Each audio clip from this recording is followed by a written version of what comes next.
Investors Chronicle.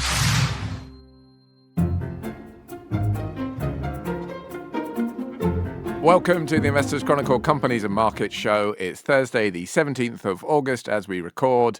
Inflation may be falling, but bond yields are still on the rise. The 10-year US Treasury yield is at its highest level since 2007, and it's a similar story for gilt yields.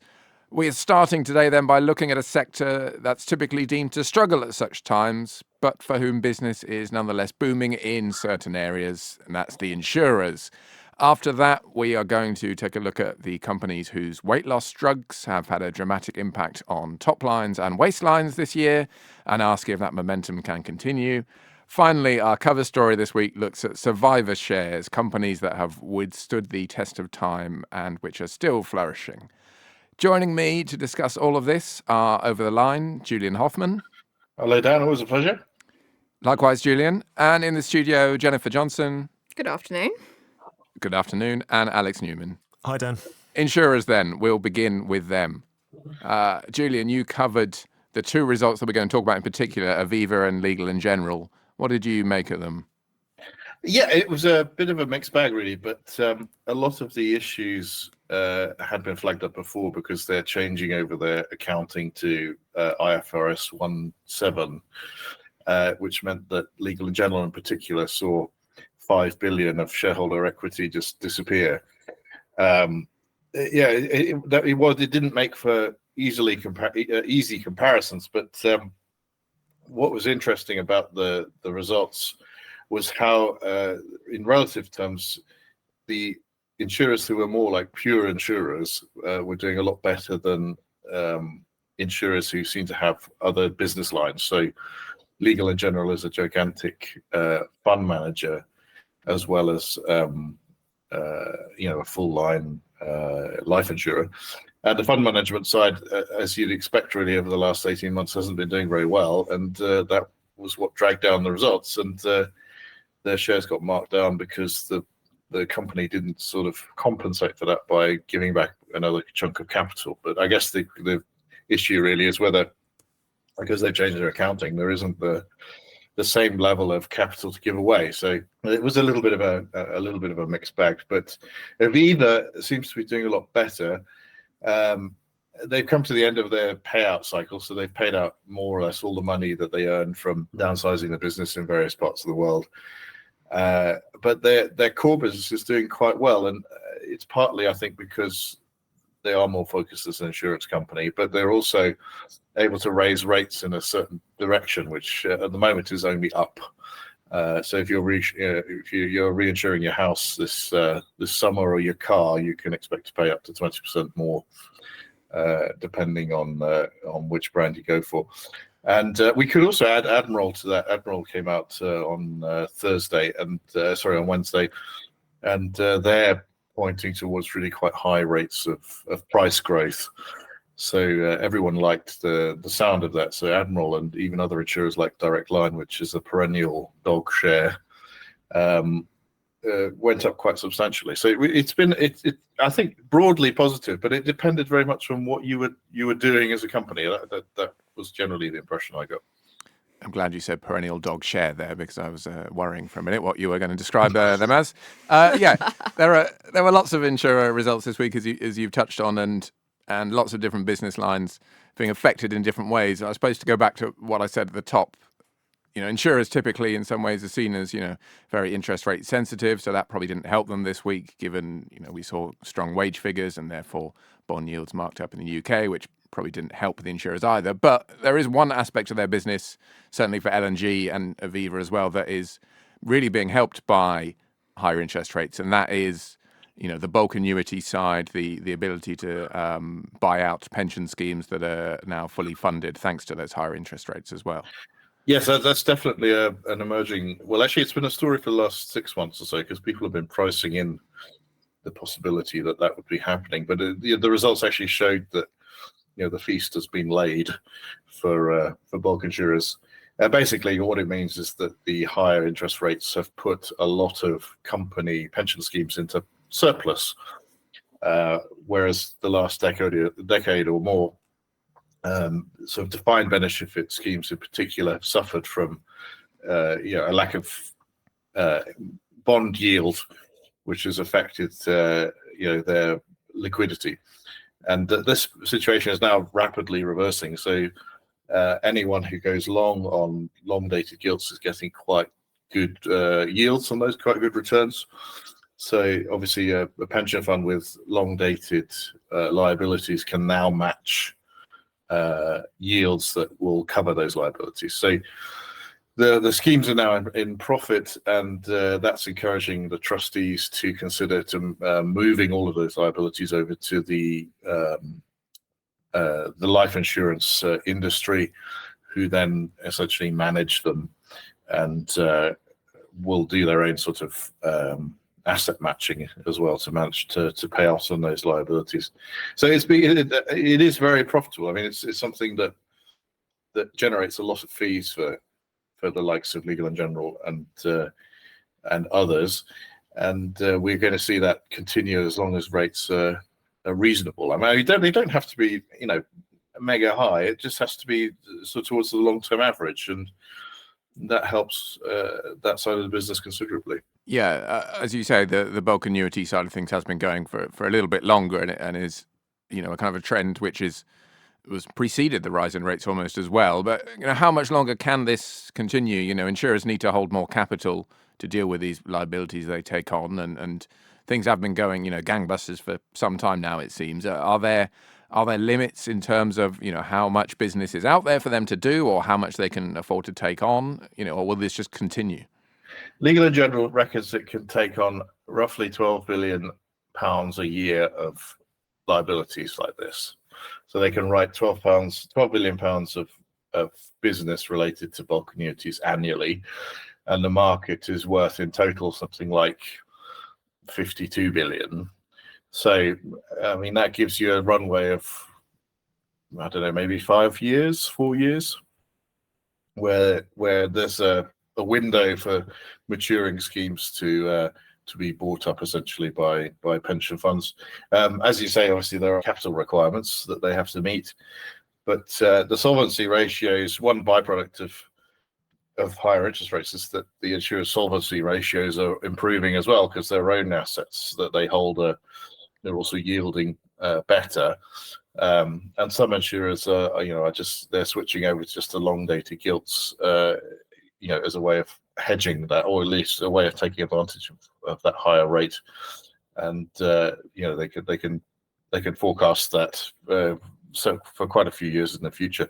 But yes, I mean, I would say you're going to see probably 4 years of growth in that area, and then they might start asking questions about whether there's enough business left after that. Alex, I'll just bring you in here, maybe some thoughts on the insurers in general, because they have that kind of tailwind, but they have various headwinds as well, and they have been marked down a bit this year as rates have continued to rise by the market. What's your kind of take on the state of these businesses?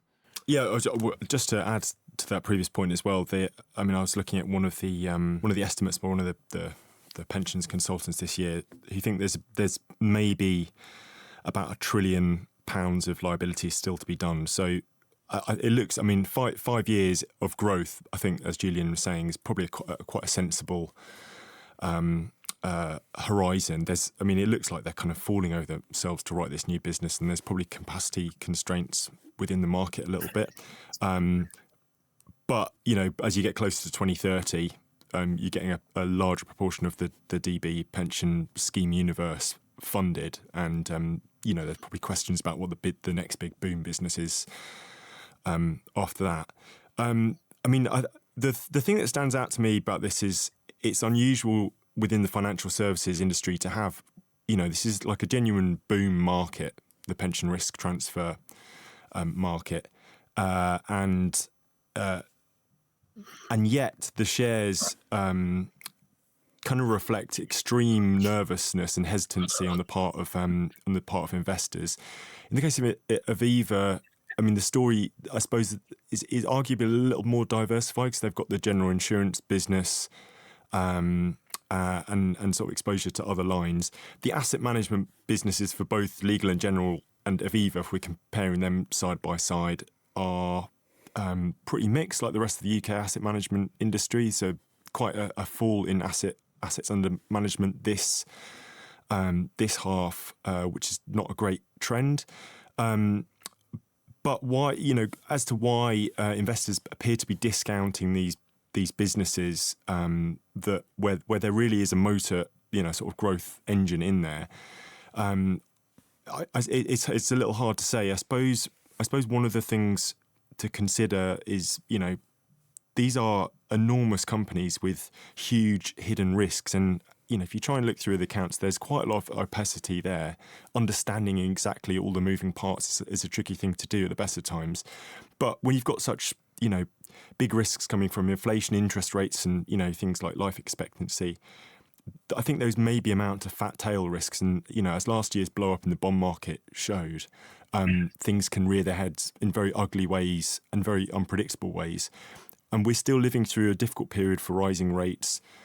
And there could be sort of gremlins in the machine, and maybe in this boom market as well, long term, there are hidden concerns that the industry is maybe overlooking because it's such a boom market. So that perhaps explains the hesitancy. If you're going to be a bull for the shares, you'd say that LNG is now making £1 billion in operating profit.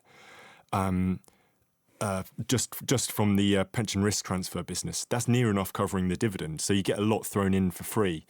I think it's just these hidden risks that explains the market pessimism, which I don't know. It depends on your sort of your take. If you're an income investor, you might be happy to just sit and collect the dividend and take a long-term approach to any sort of bumps in the road.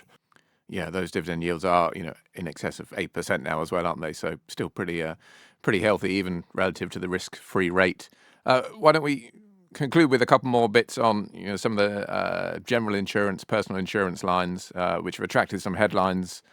Aviva every quarter, every half year seems to get general newspaper interest now for talking about its private health business, which perhaps understandably is doing really well at the moment. A lot of people, looking to try and insulate themselves from the risk of, NHS waiting times by seemingly taking on private insurance.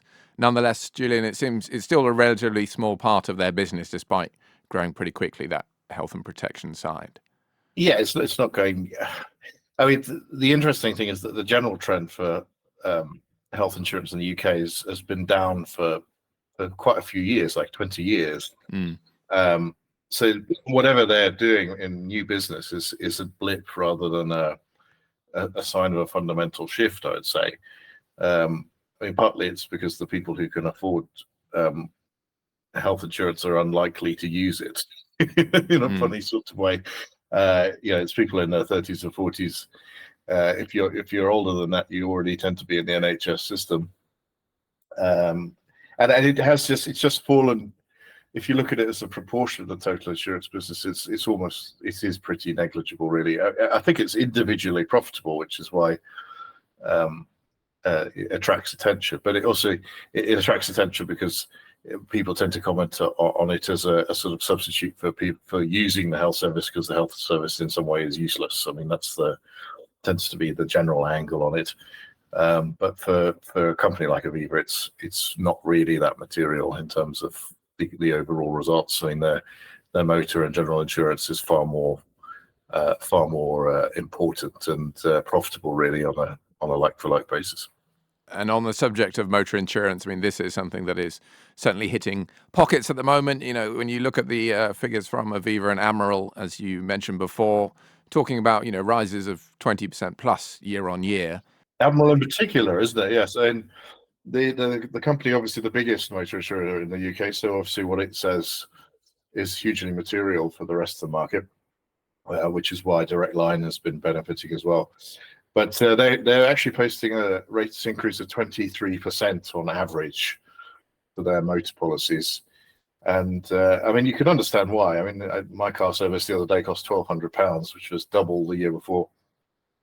And they've been suffering a lot from claims inflation in terms of buying spare parts, buying new cars, buying second-hand cars within the system for at least 18 months. And this is the net result of that. But the market liked the fact that they could they quite clearly have the pricing power to do that and absorb then the shock of inflation on the way. So that's why the shares went up quite so much, like 7, nearly 8% on the day. Yeah, I think they've shed some customers, but the ones they've kept are the ones able to pay those rates clearly, self-evidently. So that is helping profitability as well.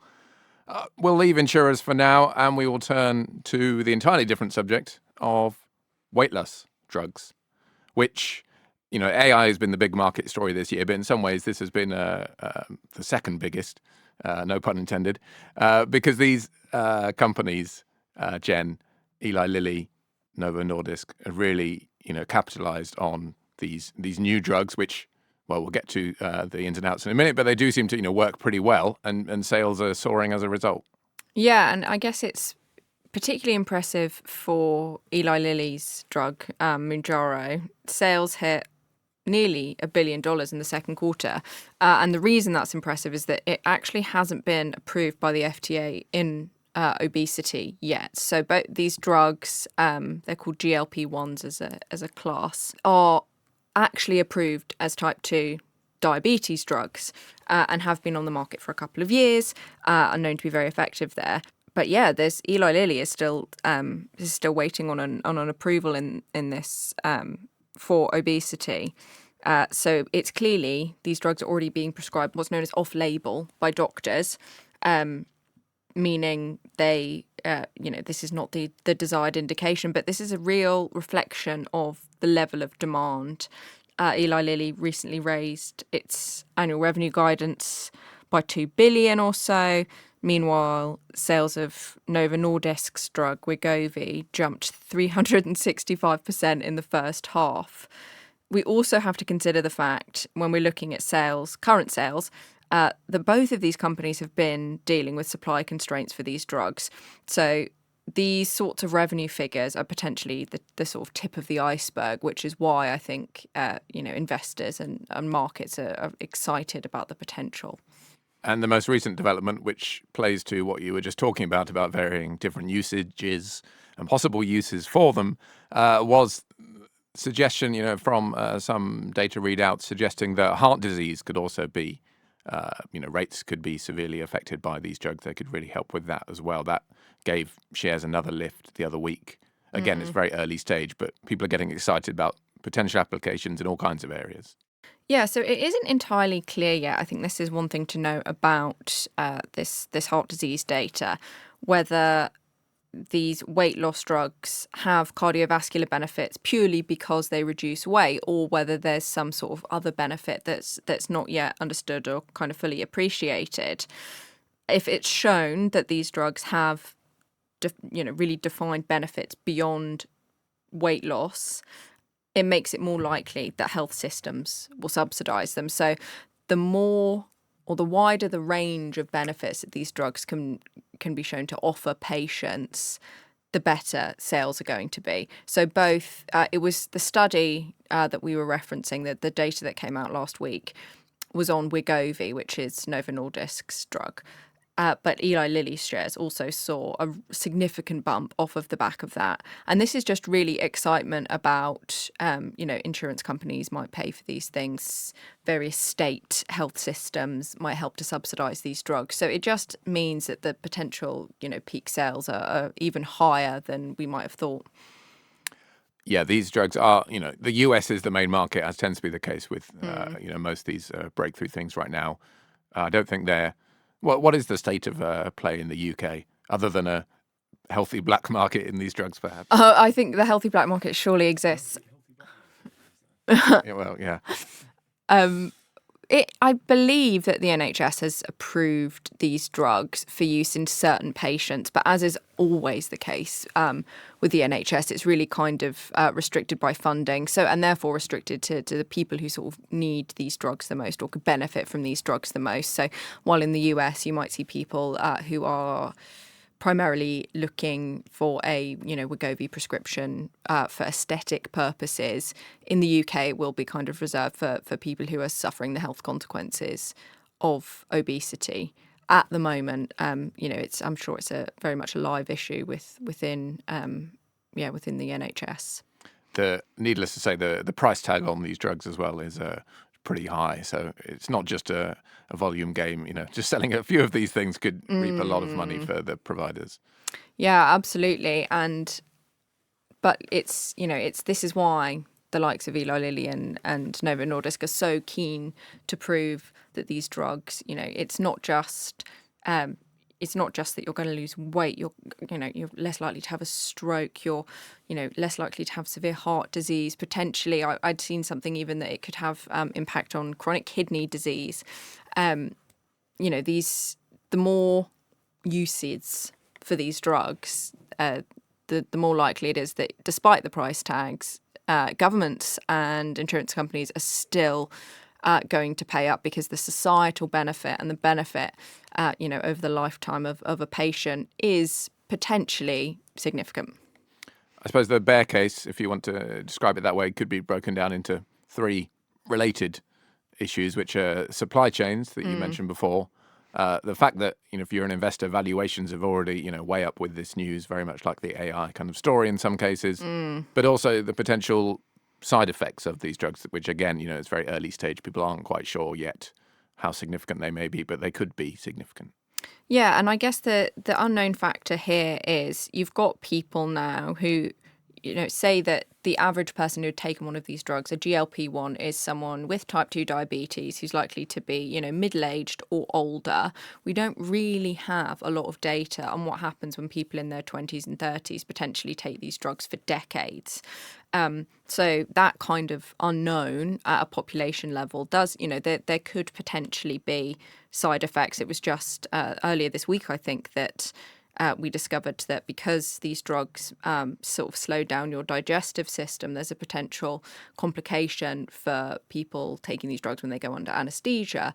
Obviously, when you have an operation, your stomach has to be entirely empty. So there is a potential complication there. And we just, there's a lot of unknowns. This is not to suggest that these drugs are somehow unsafe. It's just that when you have this many people taking a drug, there are bound to be a handful of perhaps unexpected consequences. If we think about how markets reacted to the news of that very rare AstraZeneca COVID jab side effect, it's a kind of, in pharmaceuticals, you have to think of it as a higher they climb, the harder they fall situation. So even if a side effect is very rare or highly unlikely to happen, or only likely to happen in a very small subset of people using these drugs, that could still have an impact on sales and on share prices. And it's because this level of hype, these are really being touted as miracle drugs at the moment that are going to not just reshape the pharmaceutical industry, they could reshape whole sectors of the economy if you believe the most kind of bullish commentators on these matters. But much depends on what actually happens to people in the next couple of years on these drugs. If things do go well, the potential consequences, the ripple effects could continue throughout a range of sectors. I'm basing this partly on one Morgan Stanley graph that I've seen, but nonetheless, it kind of shows the effect that these things have. They don't just help you lose weight; they change your appetite. These figures are really quite significant in terms of the decreased interest in, as you'd expect, kind of sugary baked goods, things like that, and the increased interest in eating fruit and vegetables.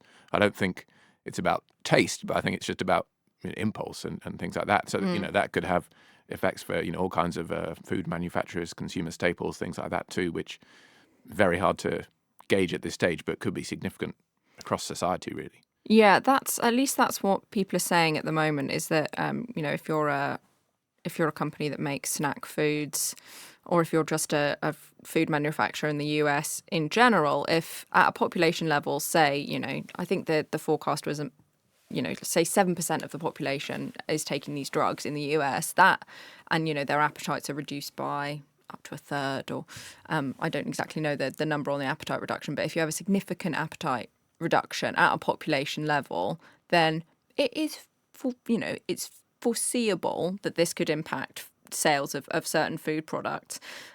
Perhaps on the more sort of realistic side, a couple of other analysts have noted that these drugs could be bad for med tech companies that make diabetes devices or CPAP machines for sleep apnea if there are fewer overweight adults. But I would kind of urge some caution here. I think we're still going to need effective treatments for type 1 diabetes. People will still have sleep apnea. Perhaps the size of those markets will indeed be reduced by these drugs, but we're not going to see sales of potato chips drop to nothing in the US more or less overnight, and people will still have conditions that are linked to obesity. There might be people who don't want to take these drugs, especially if side effects, information about side effects emerges. So it's the potential here is clearly very exciting, and as you did mention, Dan, there's I think kind of a school of thought that says these drugs don't just reduce your appetite, they actually reduce your cravings, reduce impulsive behaviors. So, is there a potential use in treating certain addictions? We just don't fully know or have data on that yet. So from an investor's point of view, I think if you're looking at these companies at the moment, a lot of these benefits are priced in. Lilly's on 47 times forward earnings. Novo Nordisk is slightly cheaper at 31 times forward earnings. That is because, of course, Eli Lilly also potentially has one of these blockbuster drugs for Alzheimer's. Novo Nordisk really is a diabetes drug company first and foremost. So it's it's perhaps now is not the opportune moment, given that these shares have shot up as they have, but there's clearly a long-term growth story here. Could I just add on that? I mean, I think it's really, really hard from an investor's perspective at the moment to make back the winning horse in this, because I think Pfizer as well is also developing its own weight loss or appetite suppressing drug, and how this all plays out is going to be very hard to. Well, it's impossible to tell right now. But what partly explains these huge multiples, I would argue, is there's two things which get investors really excited. One is the intangibles. So it's hard just to launch a new competing product overnight. You've got to go through, this is just the nature of the pharma business, isn't it? You've got to put up huge capital for research and development, and then you've got a kind of moat protecting the drug itself. And then the second one, which I think is arguably more powerful, this kind of pharmaceutical than others, is the kind of network effect. So when your neighbour or your friend has taken Wegovy and it's worked miracles for them, then there's this kind of ripple effect that it could potentially have in encouraging prescription or consumer style interest in a drug. Which possibly explains why there's just this real fevered appetite for the for the shares, if not food, going forward. And US food sales falling, Morgan Stanley says. That's amazing. Yeah. Well, there are barriers to entry here as well, but equally there is a bit of an arms race here going on too, aren't there? I think there are pills as well as injections coming to the market, and Pfizer is one of those trying to develop them too. So there could still be other winners, but it's a story that's going to play out over the weeks and months and years rather than anything in the immediate term. However, our final section is very much on the long term. It's on our cover story this week, which is on survivor shares, companies that have withstood the test of time, companies that are still doing well today, which may have been doing pretty well 100 years ago. Julian, we will bring you back in because you wrote this piece. As someone who has withstood the test of time, I thought it was appropriate. You were, at the coalface. Yeah, exactly. So the piece I looked at, I kind of got interested in this really from reading bits on how family companies tend to be more profitable, and it got me thinking about how does a company do well? How does it thrive? What makes it durable over many years? And it was quite a fascinating rabbit hole, because you tend to go, once you get into it, you actually see that there are lots of variations in how this actually works as a concept. So you tend to find companies that can endure difficult circumstances, but they fundamentally don't have a business case that supports them in the long term, or they're just sucking up capital for no reason. And then you find other examples of companies where there is a family somewhere in the background that holds a controlling share, but they barely take any interest in what they're doing, and yet the company is still successful. So the piece was an attempt really to sift out what makes for a durable and interesting corporate story that translates into stock market success in the long term. Really, that was the aim of it. And he came up with some interesting stories, but it is a very difficult topic to define accurately, I think, because you end up sort of trying to find, you can't really equate longevity with quality. I think that's one trap that you can fall into as an investor. I mean, it's just because something's been around a long time doesn't mean that it's any good. You really have to align looking at how long something lasts with actually how well it's run. I mean, that tends to be a common denominator in long-term successful companies, but. And there's no rhyme or reason to it, other than they perhaps have a culture that breeds, excellence in what they do, and that sort of self-perpetuates. Whereas, another company that struggles tends to have the same problems over many decades. So it is an interesting topic, and I hope investors will find something useful in it. Well, one of the tensions that you explore in the piece is in some ways, capitalism by its nature is about creative destruction, and it is about the new replacing the old, and the question is whether companies can do that internally in some cases. Really, I mean, there are cases of companies that have existed for hundreds of years or certainly decades, which are now entirely different to what they were 100 years ago when they first started out. Well, it's fascinating, isn't it? Because there are some that are so good at what they do that they last literally centuries. So the oldest company in the world is a Japanese construction company that started out in the 6th century AD, and it's still a Japanese construction company that can come around and do your bathroom, but it was set up 1,500 years ago. That is the flip side. There are some which have stayed on the same track this entire time.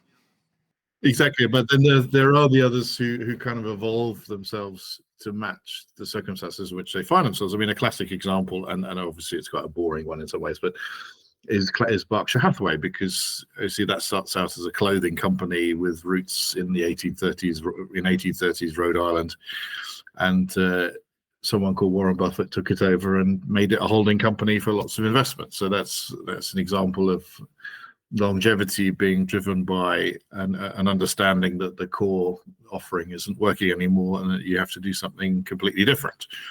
But there are others who build on the success of their founder's vision, as it were. So if you take a big chemical company like DuPont, for example, I mean, that was founded on an understanding that the local product wasn't particularly good. In that case, it was gunpowder.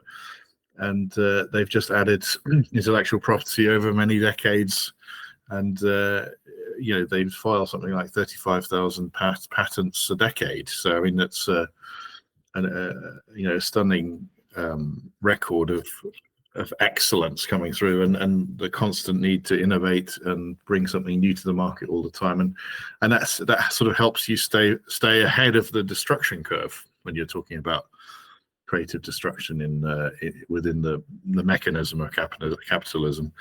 So that was another aspect to it, which was quite interesting. That change, either that change is either forced upon you because of circumstances, or you companies take the conscious decision to change their offering, and that way become more successful and thrive. And it tends to be the ones who are stuck in a particular rut that you would say wouldn't survive longer than the vision of their founder. So it was quite an interesting way of looking at it, I think.